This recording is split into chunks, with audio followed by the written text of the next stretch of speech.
وإذ قال لقمان لابنه وهو يعظه يا بني لا تشرك بالله إن الشرك لظلم عظيم وإذ قال لقمان لابنه وهو يعظه يا بني لا تشرك بالله إن الشرك لظلم عظيم.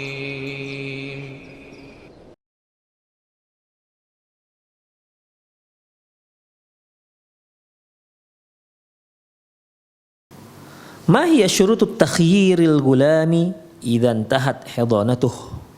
Apa syarat pemberian hak pilih kepada si anak jika sudah usai hak asuhnya? Qala fil Mughni wa inna ma yukhayyirul gulam bi syartaini. Imam Ibnu Qudamah menyebutkan dalam kitabnya Al-Mughni bahwasanya si anak diberikan hak pilih jika memenuhi dua syarat.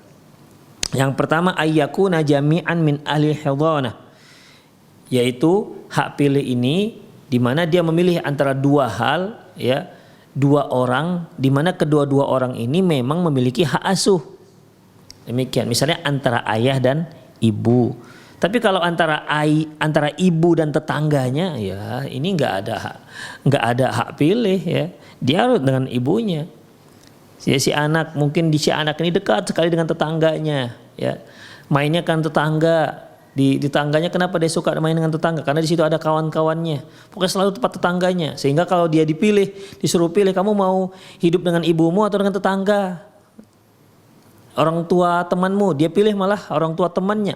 Ini nggak ada, ikhwatiddin. Ini hak pilih seperti ini tidak diberikan. Harus pemilihan itu antara dua orang yang memang memiliki hak asuh, seperti ibu dan ayah yang telah kita sebutkan tadi. Fa in kana ahaduma min ghairi ahli hidanah kana kal ma'dum wa yu'ayyinul akhar. Wa yu'ayyinu al-akhar. Apabila salah satu daripada orang yang akan dipilih itu tidak memiliki hak pilih, maka dia seolah tak punya hak sama sekali. Dengan demikian ya jatuhlah pilihan hanya satu saja. Tidak ada pilihan, hanya satu. Jadi yang pertama ikhwah, si anak diberikan hak pilih ketika dia harus memilih antara dua orang yang memiliki hak asuh terhadap diri si anak. Kalau salah seorang tak memiliki hak asuh, maka dia dianggap tak ada. Oleh karena itu berarti dia tidak punya hak pilih. Si anak tidak diberikan pilihan, dia hanya bisa punya satu pilihan, yaitu dengan orang yang memiliki hak pilih, asuh terhadap dirinya. Yang kedua, alla yakunal ghulam ma'tuhan. Yang kedua, ya, anak ini bukanlah anak yang idiot. Demikian. Fa in kana ma'tuhan kana 'indal Apabila si anak ini orang yang idiot, ya, maka hak asuhnya kembali kepada ibu. Ya. Dia tidak diberikan hak pilih. Misalnya nih, seorang anak yang qadarullah masyafa'ala dia idiot, maka diasuhlah dia oleh ibunya. Setelah selesai masa asuhnya, sebagaimana yang telah kita katakan, yaitu sebagian ulama mengatakan baligh, apalagi lagi mengatakan usia usia 7 tahun, sebagian lagi mengatakan 8 tahun, yang telah sebagaimana yang telah kita rojihkan, yaitu tergantung gimana kondisi si anak. Kapan dia bisa mandiri, maka dia diberikan hak pilih. Ya, maka disitulah dia selesai masa asuhannya. Kalau ternyata anak yang idiot seperti ini, ikhwah, sudah baligh pun dia, ternyata dia juga belum bisa mandiri, otomatis dia tidak ada masa selesainya hak asuh si ibu. Ya, dia tetap bersama ibunya, dia tidak diberikan hak pilih, karena dia sendiri nggak bisa memilih sebenarnya. Demikian ikhwah. Karena indal ummi berarti dia hanya bersama ibunya. Jadi walaupun setelah dia balik tetap dia bersama ibunya. Li'annal ma'tuh bimanzilati tifl, karena seorang anak yang idiot itu dia dihukumi sama seperti anak kecil. Wa in kana kabiran, walaupun dia usia sudah tua, sudah 20 tahun, sudah 25 tahun, namun karena dia idiot maka dianggap hukumnya seperti hukum anak kecil. Dia tetap bersama ibunya. Walidzalika kanatil ummu ahaqqu bikafalati waladiha al-ma'tuh ba'da bulughihi. Oleh karena itu ibunya lebih berhak untuk mengasuhnya, menyantuninya, ya, yang anaknya yang idiot tersebut walaupun dia sudah balik. Walau khayyara sabiyya fakhtiyaru abahu summa zala anhu aqluh rudda ila ummi.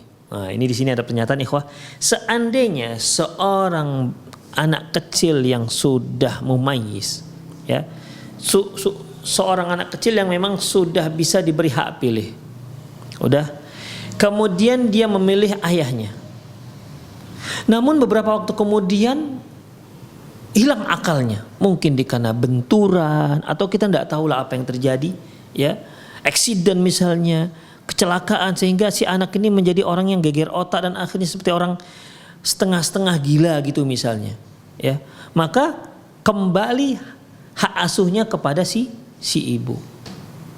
Hak asuh hak asuhnya kepada ayah dicabut dan dikembalikan dia hukumnya seperti anak kecil. Wa batala ikhtiyaruhu, dan batallah hasil pilihan si anak, li'annahu innama khayyara hina istaqalla bi nafsihi, karena pada waktu itu ketika dia memilih, waktu itu dia orang yang sudah bisa mandiri. Fa idza zala istiqlaluhu bi nafsihi, ketika dia tidak mampu lagi mandiri karena dia sudah geger otak atau dia sudah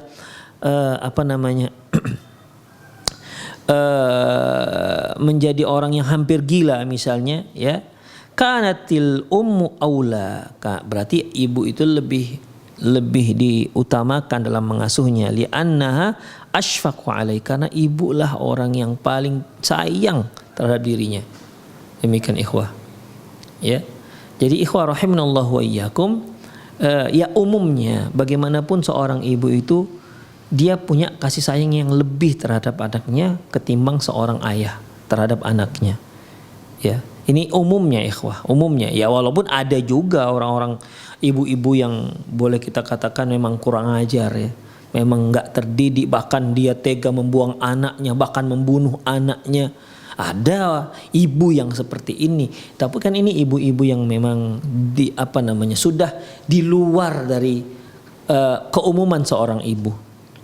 Karena ikhwah, seburuk-buruknya seorang ibu, walaupun dia seorang ibu yang nggak ngerti agama, saya yakin dengan anaknya pasti dia sayang. Sama dengan seorang ayah juga begitu. Walaupun dia mau preman misalnya di luar sana, atau dia seorang pembunuh darah dingin, dia dengan anaknya bisa sayang. Demikian, itulah orang tua, ya. Apalagi apabila ibunya soleha, ayahnya soleh, masya Allah kalau itu, ya. Ya, cinta dan sayangnya itu kepada anak karena Allah Subhanahu wa taala. Jadi umumnya ibu itu bagaimanapun dia jauh lebih sayang kepada anaknya ketimbang kalau diukur sayangnya seorang ayah dengan anaknya.